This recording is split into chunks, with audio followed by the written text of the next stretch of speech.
এক ভদ্রলোক, হিন্দু ভদ্রলোক, মসজিদের কিনারা দিয়ে তার বাড়ি যাওয়ার রাস্তা দিয়ে যায়। যাওয়ার সময় ফলো করে, অনেক সময় মসজিদের দিকে চায়, যারা মসজিদে করে কি দেখে। অনেক সময় জামাত ছেড়ে যখন দাঁড়িয়ে শুনে, হঠাৎ করে একদিন তার মনে প্রশ্ন লাগলো, যখনই যাই তারা যখন সম্মিলিতভাবে প্রার্থনা করে, নামাজ পড়ে, তখন দেখি তাদের ইমাম তিনি যখন দাঁড়াইতে গিয়ে প্রতিদিন শুনি উনি বলেন সামি আল্লাহু লিমান হামিদা, আছে না নাই? চিন্তা করে, ইমাম প্রতিদিন একটা মেয়ের জন্য শুধু দোয়া করেন, যে মেয়েটার নাম হলো হামিদা। কোনটা? হামিদা। এই মহল্লায় গ্রামে কি আর কোনো মেয়ে লোক নাই? অনেক তো আছে, ফাতেমা আছে, জোহরা আছে, কুলসুম আছে, আয়েশা আছে, বিভিন্ন আছে। ইমাম সাহেব শুনে প্রত্যেক দিন যখন আমি যাই দেখি, তাহলে হামিদার জন্য দোয়া করে। ব্যাপারটা কি? হামিদা নামের মহিলাটা কি একটু ভালো? ইমাম সাহেব দোয়া করেন। সিদ্ধান্ত নিল, আমার বাড়ির কিনারায় 4 জন মুসলমান ভদ্রলোক আছে যে নামাজ পড়ে। কে করে? নামাজ পড়ে। গিয়েছে এর কাছে, গিয়ে জিজ্ঞাসা করলো, ভাই একটা জিনিস বুঝতে পারি না, তোমাদের মসজিদের ইমাম সাহেব প্রতিদিন যখন নামাজ পড়ায় শুধু একটা মেয়ের জন্য দোয়া করে, যে মেয়েটার নাম হলো হামিদা। আমি অনেক সময় দাঁড়াইয়া দেখি ইমাম সাহেব শুধু বলে সামি আল্লাহু লিমান হামিদা। ব্যাপারটা কি? ওই নামাজি তখন বলল, ঠিক তো, তুমি যা বলছো আমিও তা দেখি। ইমাম সাহেব প্রতিদিন আর কারোর জন্য দোয়া করে না, শুধু একটা মেয়ের জন্য দোয়া করে, সেটা হলো সামি আল্লাহু লিমান হামিদা। ঠিক আছে, আজকে আমিও যাবো, গিয়ে ইমামকে জিজ্ঞাসা করবো। মসজিদে গেছে, যে বলে ইমাম সাহেব রাগ করবেন না, একটা কথা আপনাকে জিজ্ঞাসা করবো। আজ 25 বছর থেকে আমি নামাজ পড়ি, নামাজে যখন আই দেখি আপনি শুধু একটা মেয়ের জন্য দোয়া করেন, আর কারোর জন্য দোয়া করেন না। ইমাম সাহেব বলেন, কার জন্য? আপনি প্রত্যেক দিন শুধু বলেন সামি আল্লাহু লিমান হামিদা, আর কেউ নাই। ইমাম সাহেব চিন্তায় পড়লেন, এই লোকটারে কি দিয়ে বোঝাই? আর মনে মনে চিন্তা করেন, আহারে, এই তো হলো আমার সমাজের মানুষের অবস্থা, যারা নামাজের মধ্যে দাঁড়াইয়া রাখে, কোরআন বাদ দেন, নামাজের মধ্যে দাঁড়াইয়া যে আল্লাহু আকবার কয়, এর অর্থটাও জানে। সামি আল্লাহু লিমান হামিদা বলে, এটার অর্থ জানে না। সুবহান রাব্বিয়াল আলা বলে, এটা বুঝে না। সুবহান রাব্বিয়াল আযীম বলে, 40 বছর থেকে নামাজ পড়তেছে, এর অর্থ জানে না। সূরা ফাতিহা তো দূরের কথা। এই যদি হয়, একজন নামাজের অবস্থা দেখেন, ইমাম এসে জিজ্ঞাসা করতেছে, একটা মেয়ের জন্য কেন দোয়া করেন? মানে নামাজে সে যে দাঁড়াইয়া যা করে নিজেও তা জানে না। এর কারণে নামাজের সংখ্যা বাড়তেছে, নামাজ চলতেছে। এই নামাজ আমার সমাজের মানুষের চরিত্রের উপর আসর করে না, বুঝে না জানে করতেছি। মুসলমানকে আল্লাহর কালাম কোরআনুল কারীম যেন তিলাওয়াত করা তৌফিক দে। সকলে বলেন আল্লাহুম্মা আমিন। যারা তিলাওয়াত জানি তাদেরকে যেন আল্লাহ প্রতিদিন কমপক্ষে 5টা বার, কয়বার? আওয়াজ করে বলেন, কয়বার? 5টা বার আল্লাহর সামনে দাঁড়িয়ে অবনত চিত্তে তার গোলামীকে আদায় করার জন্য 5টা বার যেন মাবুদের, আমার রবের সামনে দাঁড়িয়ে আল্লাহর কালামটাকে তিলাওয়াত করতে পারি নামাজের মাধ্যমে। আল্লাহ যেন সেই তৌফিকটা দেয়। সকলে বলেন আল্লাহুম্মা আমিন। এই কোরআনুল কারীম এমন একটা কিতাব, আল্লাহ পাক এমন কিতাব দিলেন, দুনিয়ার মানুষ যে বিষয়ে তাকে প্রশ্ন করে, আল্লাহর কালাম কোরআনুল কারীম সেই জবাব দুনিয়ার মানুষকে দিয়ে দেয়। বলে সুবহানাল্লাহ। অদ্বিতীয় কিতাব, অন্য ধর্মগ্রন্থ আর কোরআনুল কারীমকে আপনি একই অবস্থার ধর্মগ্রন্থ যদি ভাবেন তাহলে ভুল বুঝবেন। কারণ হলো এই কোরআন এমন এক কিতাব, যে কিতাব এই জমিনের কারো লিখিত নয়, দুনিয়ার মধ্যে তাকে লেখাও হয় নাই। অন্যান্য সমস্ত ধর্মগ্রন্থগুলি এই দুনিয়ার মানুষ তারা নিজে নিজে লিখেছে, কিন্তু আল্লাহর কালাম কোরআনুল কারীম দুনিয়ার কেউ লিখে নাই। এই পৃথিবীর সৃষ্টির আগে আল্লাহর কালাম কোরআন লিখিত হয়ে গেছে। বলে সুবহানাল্লাহ। যখন পৃথিবী নাই সেই সময় আল্লাহ তার কালাম কোরআনুল কারীমকে এমন এক জায়গার মধ্যে রাখলেন, কোরআনকে যদি জিজ্ঞাসা করা হয়, কোরআন দিয়ে তুমি বলো এই পৃথিবীতে আসার আগে তুমি কোন জায়গার মধ্যে ছিলে? আল্লাহর কালাম কোরআনুল কারীম কি সুন্দর ভাষায় দুনিয়ার মানুষকে জানাইয়ে দেয়, বাল হুয়া কুরআনুম মাজিদুন ফি লাওহিম মাহফুজ। বলো আল্লাহু আকবার। বাল হুয়া কুরআনুম মাজিদ, এটা বলকে এটা হলো আসীম কিতাব, এবং পৃথিবীতে আসার আগে এটা ছিল লৌহে মাহফুজ, সুরক্ষিত একটা জায়গায়। সুবহানাল্লাহ বললেন না? দুনিয়া আওয়ার আগে কোন জায়গায় ছিল? লৌহে মাহফুজে। নাজিল করার জন্য আল্লাহ রাব্বুল আলামিন এমন একটা নাজিল হলো 3 বার। কয়বার নাজিল হয়েছে? কয়বার? 1 নম্বরে আল্লাহ রাব্বুল আলামিন এই কোরআনুল কারীমকে লৌহে মাহফুজ থেকে নাজিল করলেন দুনিয়ার উপরের আকাশে। কোন আকাশ? কথা বলেন, কোন আকাশ? আকাশ কয়টা জানা নাই? 7টা। কয়টা?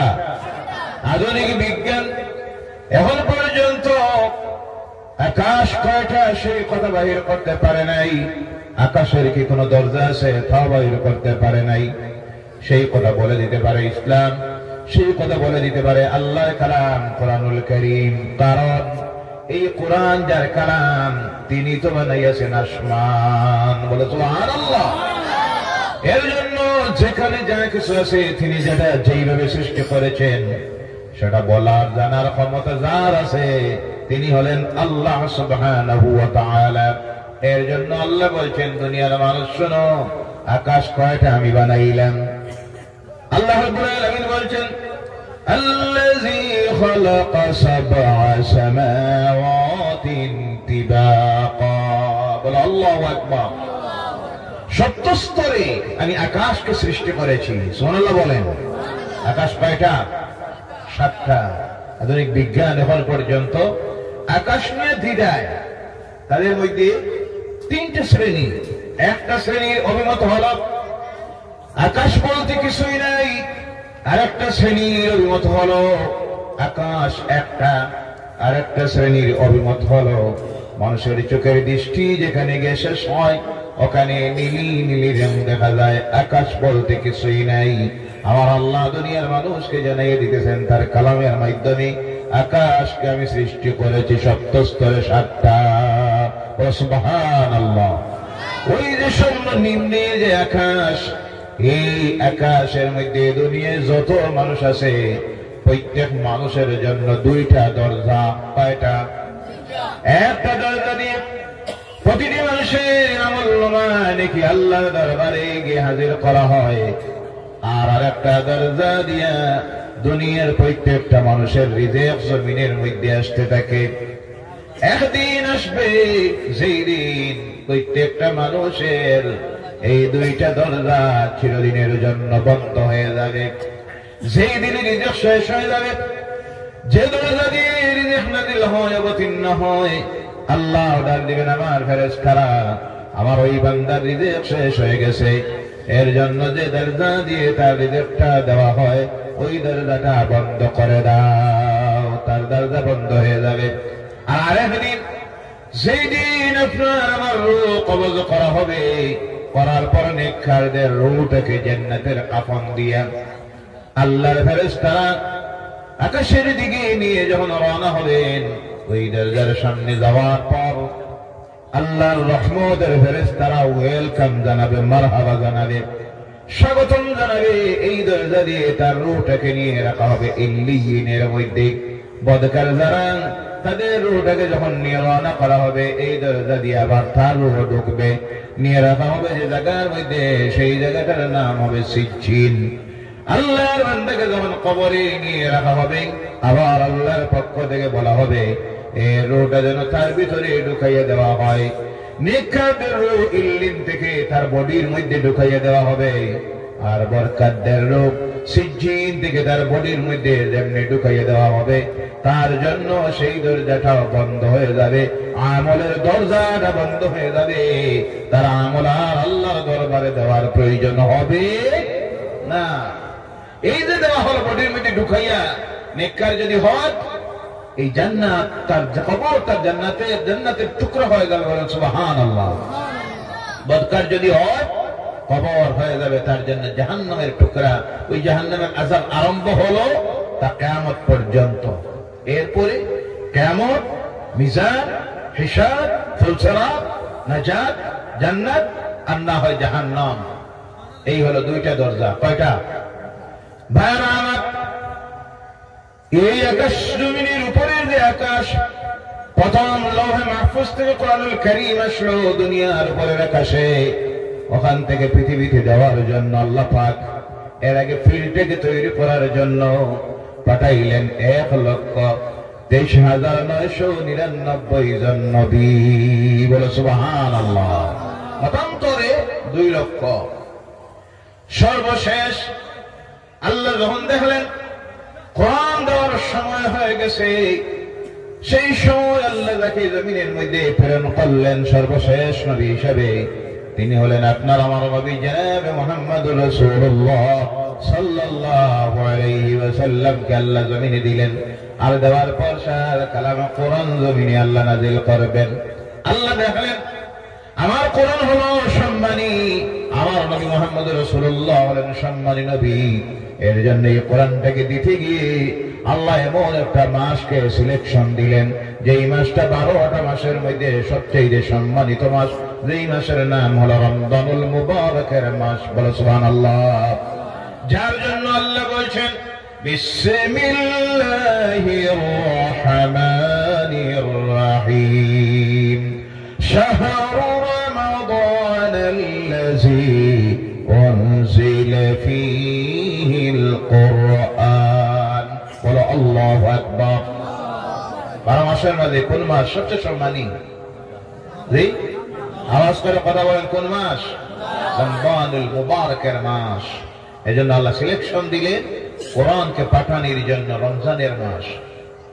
এই 365 দিনের মধ্যে 12টা মাসের মধ্যে একটা রাত্রিকে আল্লাহ সবচেয়ে মর্যাদাবান বানালেন, যেই রাত্রিটার নাম হলো লাইলাতুল কদরের রাত্রি। কেন সম্মানী হলো? প্রশ্ন আসতে পারে, কেন সম্মানী হলো? সম্মানী হওয়ার কারণ হলো আল্লাহর কালাম সবচেয়ে সম্মানিত যে কিতাব এই রাত্রিতে নাযিল হয়েছে, যার কারণে আল্লাহর কাছে সেই রাত্রিটা সবচেয়ে সম্মানী রাত্রি হয়ে গেছে। যার জন্য আল্লাহ বলছেন ইন্না আনজালনাহু ফি লাইলাতিল কদর। বলো আল্লাহু আকবার। সারা বছরের মধ্যে কোন রাত সম্মানী?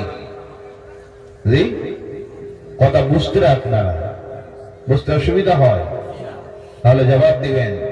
সারা বছরের মধ্যে কোন রাতটা সম্মানী? লাইলাতুল কদরের রাত্রি। বলেন সুবহানাল্লাহ। কার কারণে? কোরআনের কারণে। কার কারণে? কতটুকু সম্মানী? আল্লাহকে প্রশ্ন করার আগে আল্লাহ নিজে উত্তর দিতেছেন, লাইলাতুল কদরি খায়রুম মিন আলফি শাহর। বলো সুবহানাল্লাহ। 1000 মাসের চাইতে উত্তম 1000 মাস রোজা রাখলে আর রাত্রিতে ইবাদত করলে যে সব হয়, এক রাত্রিতে ইবাদত করলে আমার রব আল্লাহ পাক তার সমতুল্য সব আমলনামায় দিয়ে দেন। বলো সুবহানাল্লাহ। তার কারণ হলো এই রাত্রিতে নাযিল হয়েছে কোরআন। রাত্রিতে নাযিল হয়েছে কি? কোরআনুল কারীম। কোরআন যদি নাযিল হওয়ার কারণে এই রাত্রির এই মর্যাদা হয়, কোরআন নাযিল হওয়ার কারণে এই মাসের যদি এই মর্যাদা হয়, তাহলে কোরআন যাদের সিনার ভিতরে ঢুকে যায় তাদের মর্যাদা সম্মান কতটুকু আল্লাহর কাছে কিছু অনুমান করা যায়নি? না না, যাদের সিনার ভিতরে এই কোরআন ঢুকে যায় তাদের সম্মান মর্যাদা আল্লাহর কাছে আছে না নাই? আওয়াজ করে বলেন, আছে না নাই? ভাইরা আমার, শুধু তা আমার, যারা এই কোরআন পড়বে, যারা এই কোরআন মানবে, যারা এই কোরআনের আদেশ মানবে, নিষেধ মানবে, কোরআনের উপর আমল করবে, তারাও আল্লাহর কাছে সবচেয়ে সম্মানিত মাখলুক হয়ে যায়। সৃষ্টির মানুষ যদিও সব আশরাফুল মাখলুক, আল্লাহর সৃষ্টির সেরা জগৎ, কিন্তু আবার এই মানুষের মধ্যে আল্লাহ কোয়ালিটি তৈরি করেন। কোয়ালিটি তৈরি করতে গিয়ে এক নম্বরে যে জিনিসটা দিয়ে আল্লাহ কোয়ালিটি তৈরি করে তার নাম হলো ঈমান। তার নাম এর জন্য জেনে রাখবেন ঈমান বহুত বড় একটা নিয়ামত। এই নিয়ামত আল্লাহ প্রত্যেককে দেয় না, প্রত্যেকের জন্য সেটা নসিব হয় না। যার মুকদ্দরে ঈমান আছে সেই ব্যক্তি জমিনে সবচেয়ে সম্মানী আল্লাহর কাছে হয়ে যায়।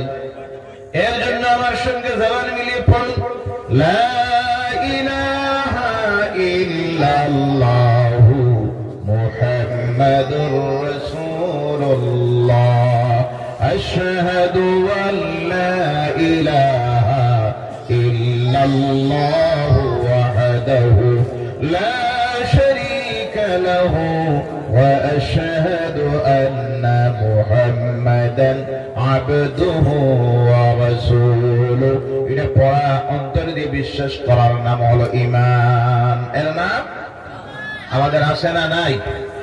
আওয়াজ করে কথা বলেন, আছে না নাই? বলেন সুবহানাল্লাহ। সৌভাগ্য আমাদের, আমরা ঈমান আনতে পেরেছি। দুর্ভাগ্য তাদের যাদের ঈমান আনা সম্ভব হয় না। সিরাতে মুস্তাকিমের রাস্তায়, হেদায়েতের রাস্তায় আওয়া সম্ভব হলো না, কিন্তু এটা চেষ্টায় হয় না। এটা যার মুকদ্দরে আল্লাহ লিখেছেন। ও আমার বাবা, আল্লাহ রাসূলের চাচা হযরতে আবু তালিব নাম শুনেছেন। আল্লাহ রাসূলের সঙ্গে এত মহব্বত ছিল, ভালোবাসা ছিল।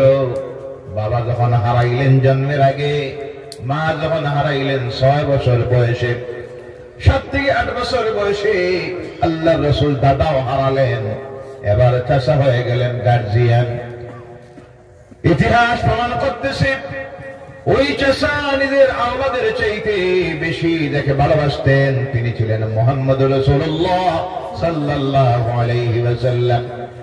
ওই ভাতিজার জন্য জেল পর্যন্ত কাটিলেন, 3 বছরের জেল চাচা।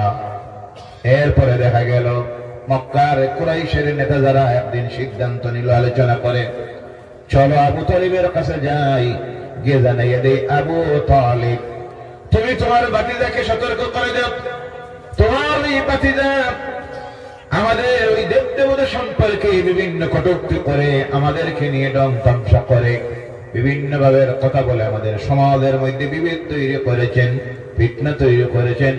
তোমার ভাতিজাকে এইসব কাজ থেকে তুমি বিরত করে নাও, নতুবা আমরা তোমার ভাতিজার বিরুদ্ধে চূড়ান্ত সিদ্ধান্ত নিব। চাচা আবু তালিব আল্লাহ রাসূল সাল্লাল্লাহু আলাইহি সাল্লামকে কিছু বললেন না। আর কয়েকটা দিন গেল, চূড়ান্ত সিদ্ধান্ত নিল মক্কার নেতৃস্থানীয় কাফিরেরা, মুশরিকেরা।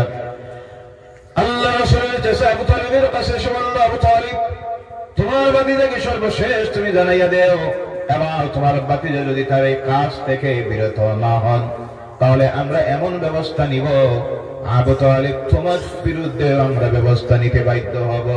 এবার আবু তালিব আল্লাহ রাসূল সাল্লাল্লাহু আলাইহি সাল্লামকে ডাক দিয়ে বলেন, ভাতিজারে তোমার দায়িত্ব আমি নিয়েছি, তোমার গার্জিয়ান আমি। তারা এইভাবে বলে গেল তুমি এই কাজ থেকে যেন বিরত হয়ে যাও, এবং সঙ্গে বলে গেল তোমার উদ্দেশ্য কোনটা, তুমি কি চাও। তুমি যদি চাও নেতৃত্ব, তাহলে তারা তোমাকে নেতা বানাইয়া দিবে।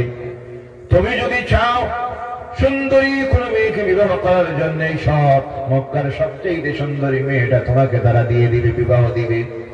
ধন সম্পদের জন্য যদি তুমি করে থাকো, তাহলে তাও বলে দেও, তারা সবে মিলে মক্কার সবচেয়ে বড় ধনী তোমাকে বানাইয়ে দিবে।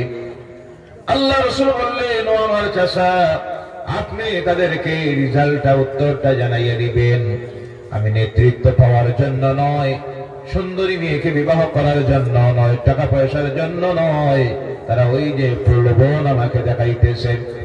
এটা তো দূরের কথা, আকাশের চাঁদ যদি আমার হাতের মধ্যে নিয়ে তারা চলে দেয়, এক হাতে চাঁদ আর এক পাশে যদি সূর্য, তাহলে আমি মুহাম্মদ আল্লাহ তাদের কসম করে বলতেছি ওইসব কোনো কিছুর আমার প্রয়োজন নাই।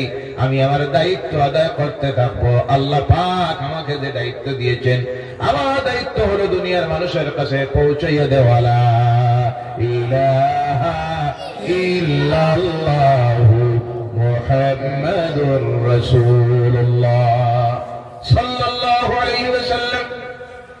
এবার তারা সিদ্ধান্ত নিল, বয়কট করলো।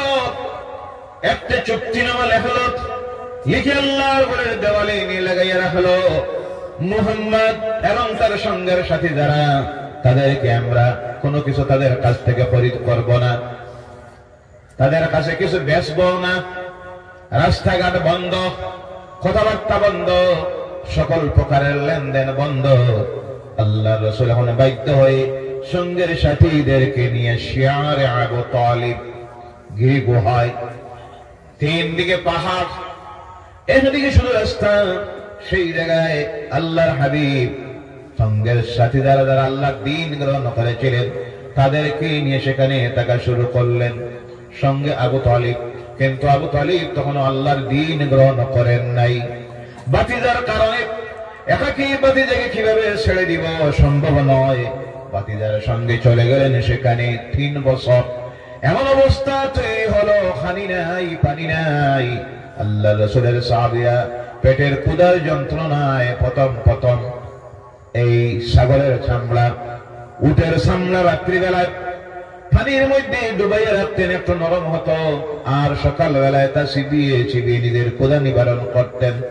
তাও যখন শেষ হয়ে গেল, তার শরীরের মধ্যে আসতেছে বাবলা গাছ। সৌদি আরবে যারা গিয়েছেন দেখেছেন মরুভূমির মধ্যে কিছু গাছ ফোটে, আর আকালেরা উট চড়ায়, উটগুলি সেই গাছের পাতা কিছু খায়। গাছের মধ্যেও কাঁটা, পাতার মধ্যেও কাঁটা। আল্লাহ রাসূলের সাহাবীরা ক্ষুধার যন্ত্রণায় সেই সব পাতাগুলি মুখের মধ্যে দিয়ে চাবাইতেন। যখন চাবাইতেন কাঁটার আঘাতে জিহ্বা ফেটে গিয়ে দল ধরে রক্ত ঝরতে থাকত। সুবহানাল্লাহ। তখন সঙ্গে আবু তালিব। যাই হোক, এরপরে 3 বছর পূর্ণ হলো। আল্লাহ রাসূল বললেন, চাচা আপনি তাদেরকে গিয়ে বলুন, তার আমাদেরকে বয়কট করতে গিয়া যে চুক্তিনামাটা, আবেদনপত্র, বিজ্ঞপ্তি আল্লাহর ঘরে লাগাইয়া রাখা ছিল, তাদের সেই কাগজটা নষ্ট হয়ে গেছে। উলু পোকা, ওই পোকা খেয়ে নষ্ট করে দিয়েছে, শুধু 2টা নাম ব্যতীত। বলেন সুবহানাল্লাহ। কয়টা নাম? কয়টা নাম? একটা হলো আল্লাহর নাম, আর একটা হলো তার রাসূলের নাম। বলেন সুবহানাল্লাহ। আল্লাহ ফরমান দিল, যতদিন এই পৃথিবী আছে ততদিন আল্লাহর নাম থাকবে। বলেন সুবহানাল্লাহ। যতদিন এই পৃথিবী আছে আল্লাহর নাম থাকবে, সঙ্গে তার রাসূলের নাম থাকবে। দুনিয়ার কেউ মিটাইয়ে দেওয়া সম্ভব হবে?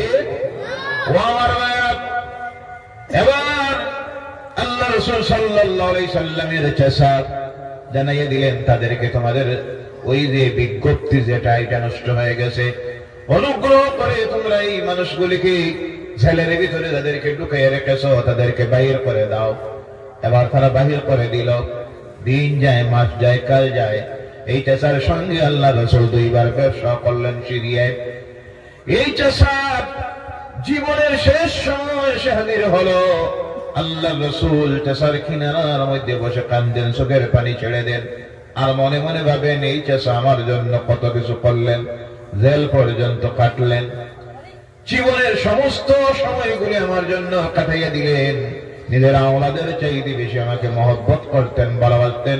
কিন্তু এই চাচার দুর্ভাগ্য, আমার ওই চাচাটা ঈমান আনা সম্ভব হলো। এবার চাচার কিনারায় গিয়ে বসে বলেন, ও চাচা, একটাবার আপনি শুধু বলেন লা ইলাহা ইল্লাল্লাহু মুহাম্মাদুর রাসূলুল্লাহ, তাহলে আপনার বাতিজা আমি মুহাম্মদ আল্লাহর নবী হয়ে আল্লাহর জাতের কসম করে বলতেছি, কিয়ামতের দিন চাচা আপনার আমার গলায় গামছা লাগাইয়া আমার সঙ্গে আপনাকে আল্লাহর জান্নাতের মধ্যে নিয়ে যাব। সুবহানাল্লাহ। দুর্ভাগ্য, ওই যে আগে বলেছি, ঈমান আনা সকলের দ্বারা নসিব হয়। মুকদ্দরে যার আছে ঈমান, আল্লাহ তাকে হেদায়েতের রাস্তায়, সিরাতে মুস্তাকিমের রাস্তায় আনে। বলুন সুবহানাল্লাহ। একেবারে শেষ সময় আল্লাহ রাসূল চাচাকে যখন অনুরোধ করে, চাচা তখন বলে, বাতিজারে, বাপ-দাদার ধর্ম ত্যাগ করা সম্ভব হবে না। বলো নাউযুবিল্লাহ। বাপ-দাদার ধর্ম বলতে তারা বুঝত নিজ হাতের তৈরি দেব দেবতার পূজা করা, স্রষ্টাকে ভুলে গিয়ে সৃষ্টির মাখলুকের সামনে মাথা নত করা। আসলে তারা কিন্তু তাদের বাপ চিনতো না। যে মানুষ তার বাপ চিনে না, সে তার আল্লাহ কেমনে চিনব, রব কেমনে চিনব? দুনিয়ার সমস্ত মানুষের বাপ কে জানা নাই? আপনারা সবের বাপ চিনই না। আপনারা হযরতে সুবহানাল্লাহ মাদ্রাসায় পড়লে লাভ না লস? স্কুলের ছাত্র যদি 72 খুঁজে গেলে একটা কইতে পারত, মাদ্রাসার ছাত্র হওয়ার কারণে বাপ চিনি। জি, যার কারণে দেখবেন মাদ্রাসায় যারা পড়ে এরা কোনদিন মা বাপ পিটে না, এরা মা বাপ কোনদিন বৃদ্ধাশ্রমে যাওয়া লাগে না, এদের মা বাপ কোন সময় ভিক্ষা করা লাগে না। বলেন সুবহানাল্লাহ। কারণ কোরআন এদেরকে শিখাইয়া দেয় মা বাপের প্রতি কি ব্যবহার করতে হয়, কিভাবে আদব করতে হয়, কিভাবে তাজিম করতে হয়, কিভাবে সম্মান করতে হয়, এবং কোরআন এরা শিখাইয়া দেয়। এর জন্য আল্লাহর ওয়াস্তে প্রত্যেকে নিজের ছেলে মেয়েকে হাইয়ার এডুকেশনে, জেনারেল এডুকেশনে পড়ার দরকার। প্রতিযোগিতার যুগ।